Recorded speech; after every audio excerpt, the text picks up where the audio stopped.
Alessandro Fabian, campione italiano, cosa si prova oggi? Ma è una grande emozione, sicuramente è il mio quarto titolo, è sicuramente un'emozione grandissima, anche se è il mio quarto, appunto, non sono mai stanco di vincere. Questo mi fa ben sperare verso Amburgo e verso Londra soprattutto, che sarà il 7 di agosto.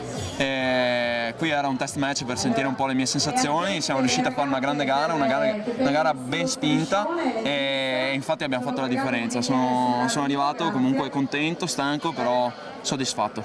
Quanto ti alleni al giorno per arrivare a questi risultati? Tanto, poi gli ultimi anni diciamo che ho dedicato un doppio triplo quasi tutti i giorni praticamente. Vengo da un periodo di giugno da St. Moritz in altura in cui abbiamo fatto di media 3 allenamenti al giorno e quindi con un monte ore da 5, 6, 7 ore. Poi vabbè, adesso invece è un po' più qualitativo perché sono sceso e cerchiamo i ritmi gara, infatti sono venuto qua e volevo spingere la gara, abbiamo spinto, ci sono riuscito. Adesso vediamo Amburgo, anche lì apriamo il gas appunto per Londra.